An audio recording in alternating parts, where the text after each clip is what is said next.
el hecho de trabajar a veces en un medio de comunicación es algo complejo. El Devil Wears Prada. Justamente yo entré cuando esa película estaba en el cine y todo el mundo me decía que era tu puesto. anti-sex, que no sé qué. O sea, yo llevé al límite a mi cuerpo, llevé al límite mi capacidad. Entonces de pronto me di cuenta que no dormía, que despertaba cansadísima.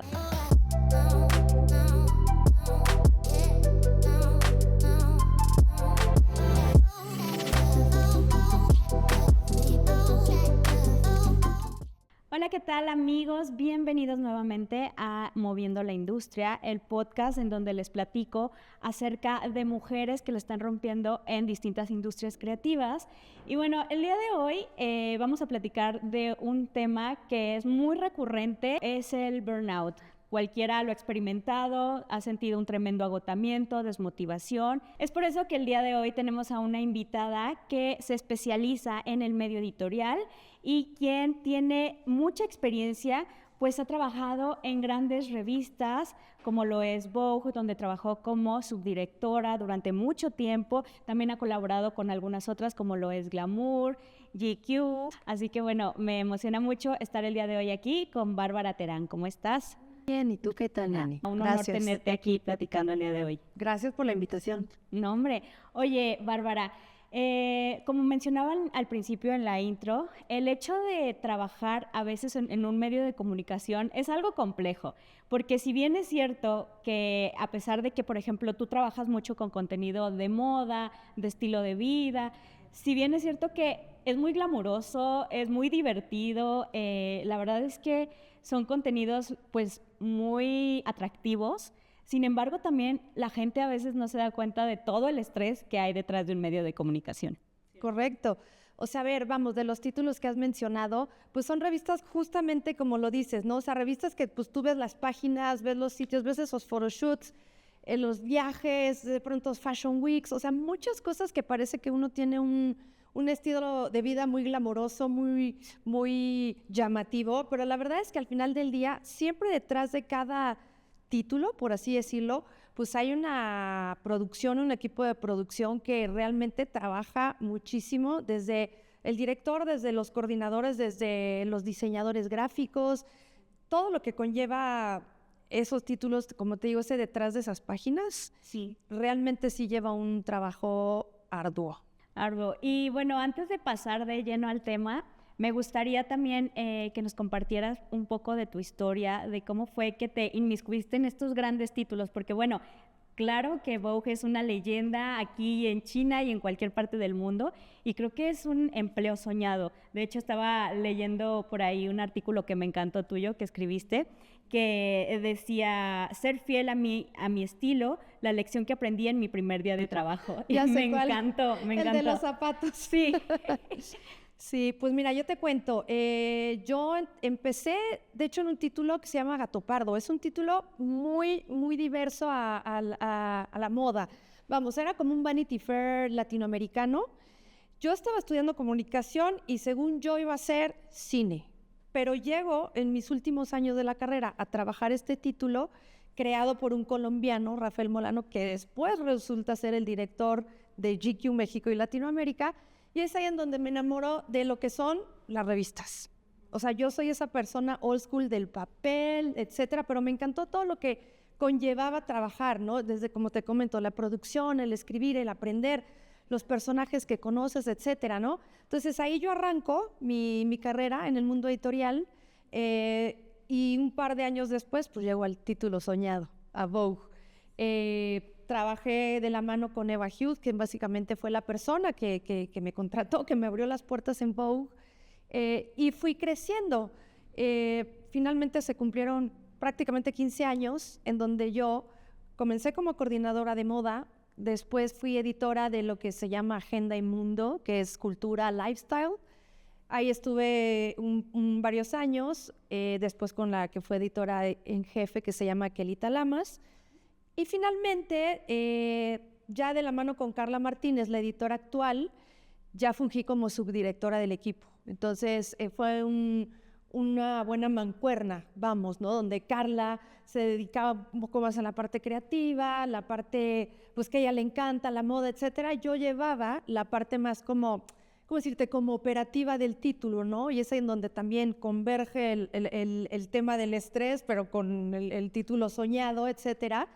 Y bueno, finalmente yo dejo Vogue y ya o sea, sigo estando en el medio editorial, etcétera, pero bueno, la verdad no me quejo porque han sido titulazos, como dices, donde estuve, con quien he colaborado, con, pues obviamente la familia Condé Nast, ¿no? Con quien estuve tanto tiempo, pues seguimos haciendo cosas tiempo después. Entonces, básicamente ese es mi bagaje, ¿no? O sea, muy, muy editorial, comenzando por print hasta lo que es ahora, ¿no? Que son los títulos digitales y que algunos imprimen, algunos no, pero pues al final es la misma dinámica de hacer contenidos. Claro, totalmente. Y es una importante también transición que ahorita vamos a hablar más adelante, yo creo, de eso, porque también el ritmo de trabajo, bueno, tiene mucho que ver en esas cuestiones. Pero antes de pasar a eso, y retomando un poquito lo que platicábamos, creo que el hecho también de estar en este mundo también trae un poco de presión. Por ejemplo, en el artículo que decías, comentabas que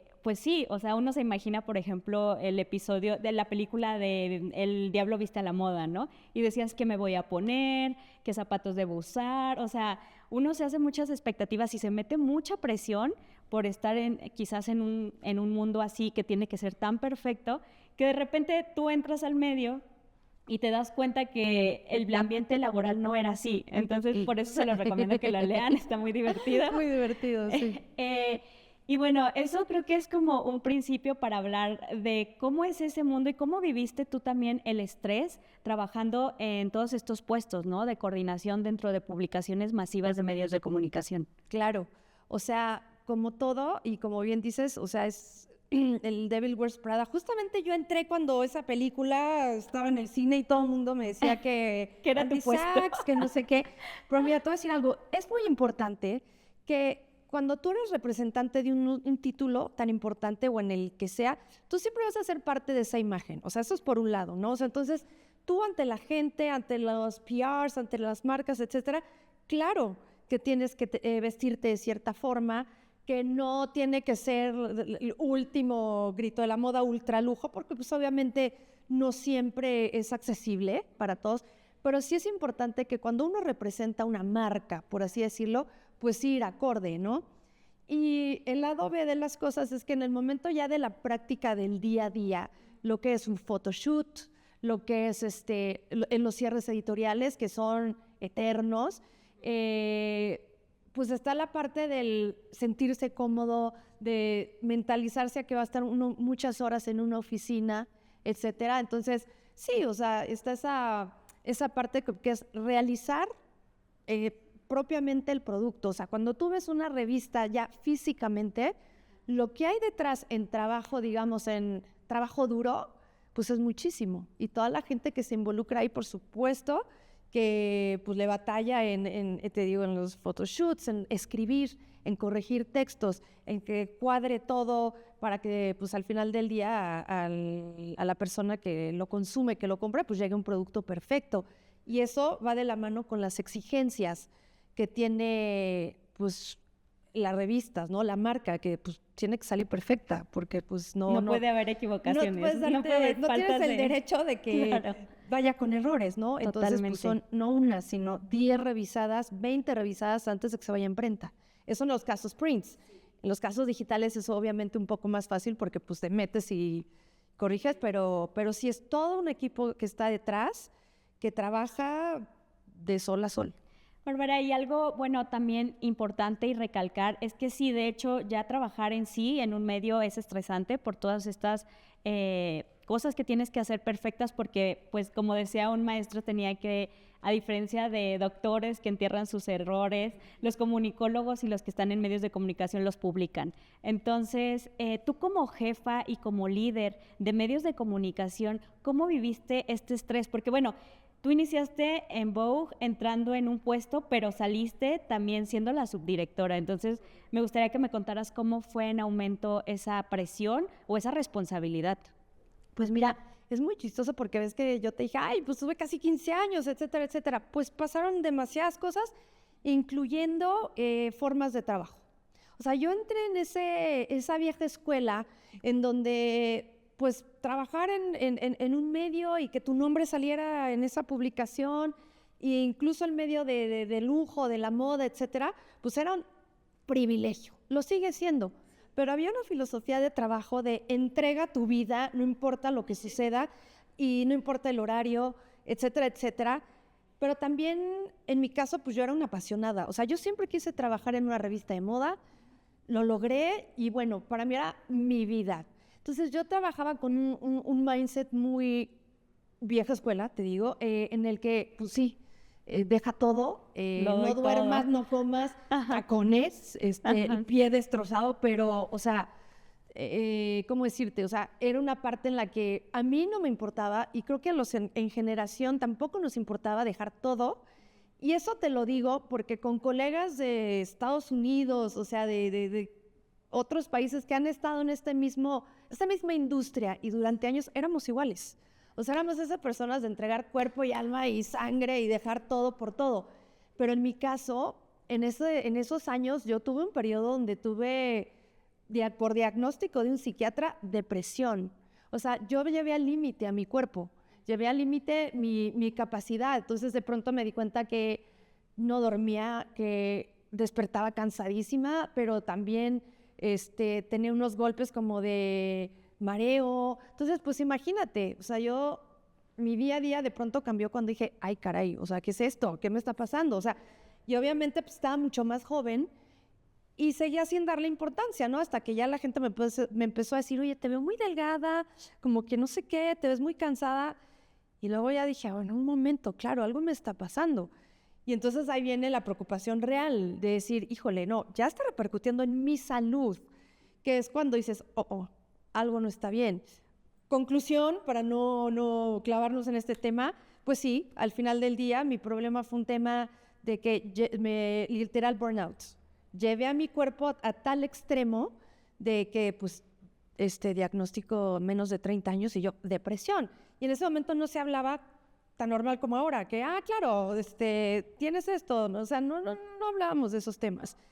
Entonces, a raíz de que yo tengo ese tema, dije, o sea, nunca más, o sea, yo no tengo por qué arriesgar ya mi salud por el trabajo. Sí lo amo, sí soy una apasionada, pero tengo que empezar a respetar los horarios, tengo que respetar a mí misma, a dormir cuando tengo que dormir, a comer cuando tengo que comer y a decir que no, o a poner un límite cuando ya es suficiente. Entonces, ¿qué pasa cuando yo llego a ese rol ya más líder, más jefe?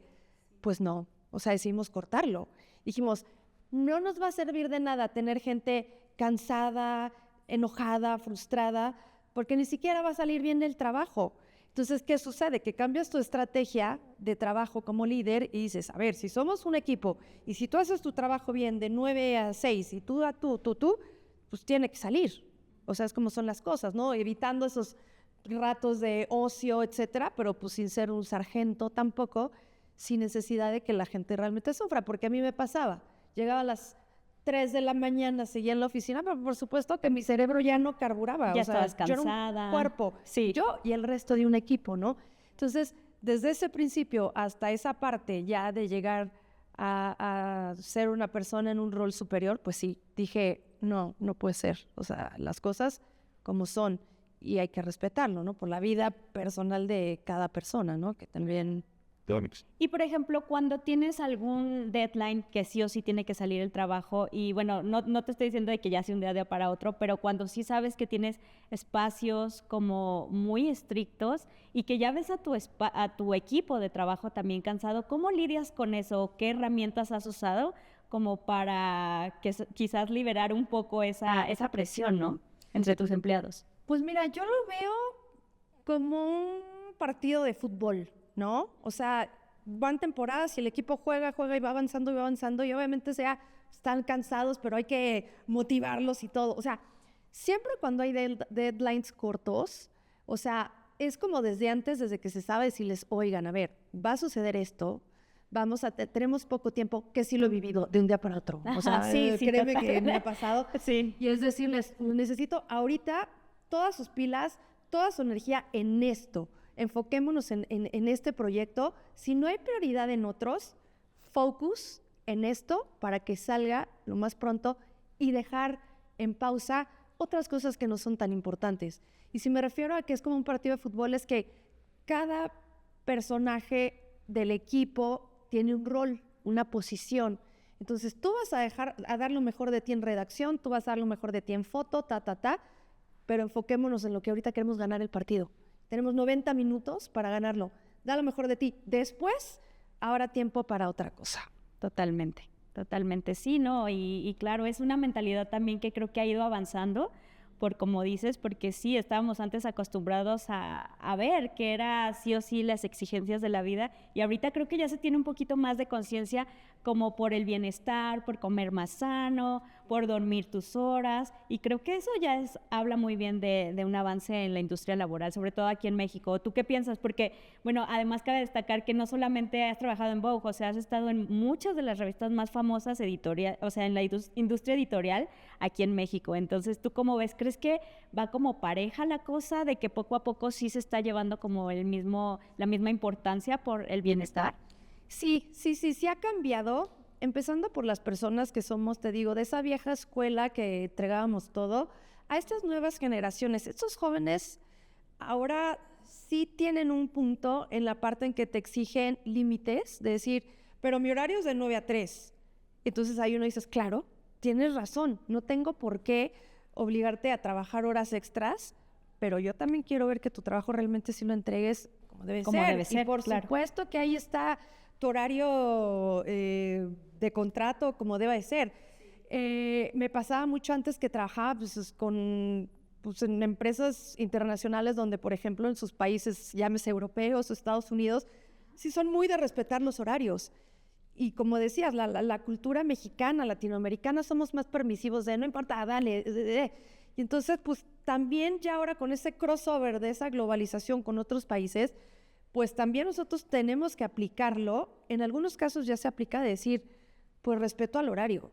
Y tienes que organizarte de cierta forma en que tu trabajo en esas 8 horas salga como tiene que salir. Entonces hay menos tiempo para el ocio, para el chisme, para el café, y enfocarse en trabajar, porque yo creo que sí es importante ese respeto, que hoy a mí esas generaciones, esas nuevas vocecitas, sí me dicen, bueno, y yo, ok, pero a veces yo me pongo de ejemplo y de que es que yo aguantaba no sé cuántas horas y aprendí así, hasta con nuestros propios hijos, ¿no? O sea, es el ejemplo de decir, a ver, yo lo aprendí de la manera ruda. Sí, y ahora somos quien somos, pero sí también hay que entender esa parte de que siendo un buen líder y con un buen sistema organizacional y operativo, sí se puede hacer. Y pues aprendemos de ellos y ellos aprenden de nosotros, ¿no? Con un punto medio. Oye, Bárbara, como comentábamos hace rato, creo que también uno de los grandes cambios que ha pasado en la industria editorial es esta transición de cuando las revistas salían en print y que ahora está en digital. Y aunque muchas de ellas todavía siguen saliendo en print, bueno, en ediciones más pausadas, de todos modos, creo que ahora existe una complejidad, y quiero que tú me digas tu perspectiva, en también lidiar con el reto de la inmediatez. ¿Cómo ha cambiado eso para ti en la perspectiva del mundo editorial? Pues mira, obviamente cuando era full impreso, pues tenías un poco de más tiempo para cerrar una revista, ¿no? En un periodo de 2 semanas, un mes, y te la llevabas un poquito más tranquilo, pero claro, llegaba el cuello de botella para entregar a imprenta y ya venía un poco el caos, ¿no? Pero pues llega digital, de hecho empezó a crecer, ¿no? O sea, a comerse un poco a la parte impresa. Y depende hoy, creo que del giro del medio, esa inmediatez. A ver, si un medio de moda o especializado, digamos, tiene personajes clave que sabes que está teniendo una crisis o probablemente que muera, como ha pasado, ¿no? De que se murió Karl Lagerfeld, te vas previniendo porque ya se ve venir, ¿no? Pero, sin embargo, yo creo que ya hablando en términos generales, en cualquier medio, en términos digitales, pues es que siempre tienes que estar a las vivas y estar preparado para lo que sea en casos de emergencias, ¿no? Entonces, bueno, hoy yo creo que también esas personas que son como community managers ya la tienen clarísima y saben que si es un trabajo de más demanda, o sea, de 24/7, de que estar muy pendiente de esas cosas, pero, o sea, el tema digital no es tan complicado como pensaríamos, ¿no? O sea, es entregarte la noticia, obviamente lo vas a querer antes que nadie, y pues ese es equipo que ya está entrenado, o sea, uno también ya está entrenado para decir, pues me meto al programa, pum, pum, pum, la nota y se va, ¿no? Entonces, ya también creo que es nuestro día a día, o sea, Sí, ya es más como aprendimos a ya vivirlo. estás acostumbrada al ritmo de trabajo, nada más son diferentes herramientas quizás, ¿no? Por Distintos supuesto. modos de publicación. Me gustaría, Bárbara, que nos dieras también algunos tips porque entrar en una revista así o en las revistas en las que estás no es cosa fácil. Sin embargo, creo que hay muchas mujeres y chicas que les gustaría algún día tener el puesto o los puestos que tú has tenido, acceder a esos espacios que has tenido. Y como decías al principio, no todo es glamour, no todo es viaje, sino también hay todas esas disciplinas que tienes que hacer detrás de. Entonces, ¿tú cuáles dirías que han sido tus mayores fortalezas que te han ayudado a navegar por esta industria? Bueno, pues yo creo que yo soy de esas personas que soy muy tenaz. Como que desde que yo empecé a trabajar en la industria editorial, yo sabía que no iba a ser fácil, o sea, que no era un trabajito de sentado un ratito y o sea, no, realmente es un trabajo de mucho esfuerzo, de sacrificar un poco del tiempo personal, o sea, eso sí es totalmente cierto, porque pues son los eventos, son los viajes, son etcétera, pero que también lo compensa mucho, o sea, lo compensa mucho. O sea, mi primer jefa en Vogue, que fue Eva, siempre me lo dijo, o sea, yo aprecio mucho las personas del equipo que desde aquel entonces, que realmente se ve que hacen todo por pasión y que sacrifican muchas cosas de su vida personal, pero por eso mismo, o sea, crecen y dan, y había bajas de personas que decían, no, pues sabes qué, pues, no, no es lo mío, o sea, no, no puedo, o de pronto, o sea, no se encontraban en ese mundo intenso, por así decirlo. Y bueno, ¿no? Entonces, mi filosofía siempre ha sido como luchar por lo que quiero.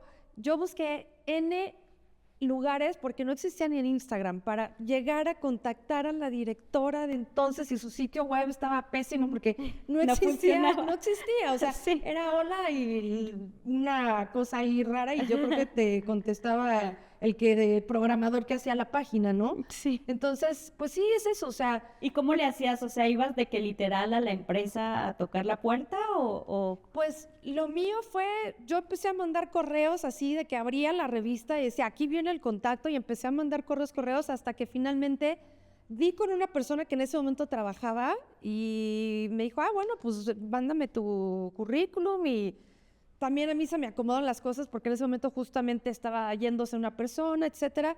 Me hicieron una prueba, no quedé y después me hablaron, no, que a la mera hora sí. O sea, entonces yo siempre fui muy, muy tenaz. Yo sabía lo que quería y sabía que fuera lo que fuera costara, lo que costara, no me iba a importar. Y al final no fue tan grave. O sea, no es de que hayas dicho, bueno, dejó todo o ha dejado toda su vida en sus trabajos. No, al final también tengo una vida personal, incluso a mi esposo lo conocí en la industria. ¿En serio? Sí, claro. Entonces, bueno, o sea, es realmente hacer, si es lo que te gusta, hacerlo con pasión, con mucha entrega, claro, siempre con límites. Pero sí se Totalmente. puede. Totalmente. Ay, Bárbara, pues qué gusto tenerte aquí, platicar contigo y compartir todas estas experiencias. No sé, ¿hay algo que te gustaría agregar que dijeras es clave ustedes para crecer, no solamente en la industria editorial, sino en todo tipo de industrias, para que como mujer estés creciendo en el aspecto laboral? Sí, por supuesto. O sea, no hay que intimidarse nunca por nada ni por nadie. Como que muchas veces, a veces creo, incluso aquí en México somos muy de, ay, no me da pena, no le voy a decir porque no vaya a molestar. No hay que tener miedo a ese atrevimiento de tocar puertas, de escribir a la gente o de, ya estando en una empresa, decir, oye, me gustaría hablar con el director de no sé qué. O sea, eso siempre sin miedo, porque si uno no se atreve, no vas a saber si vas a llegar a lograr ese cometido o no. Entonces, siempre hay que estar abiertos a tocar puertas si lo buscamos, hablar con la gente y tener ese mindset de que todo se puede. No es fácil, pero también hay que luchar por las cosas. Tampoco creas que te va a caer del cielo. O sea, difícilmente. Yo creo que quienes estamos en este foro en este momento sabemos que no es que, ay, ¿qué quieres? O sea, que llega así en charola de plata, ¿no? Como decimos aquí en México. Sí. Simplemente es luchar y todo es posible. Totalmente, me encanta. Pues muchísimas gracias, Bárbara, por estar aquí. Gracias a ti, Nani. Yo soy Nani Cárdenas, no olviden suscribirse a nuestras redes sociales y aquí también les voy a dejar algunas redes extras en la descripción del video para que las visiten. Nos vemos a la próxima.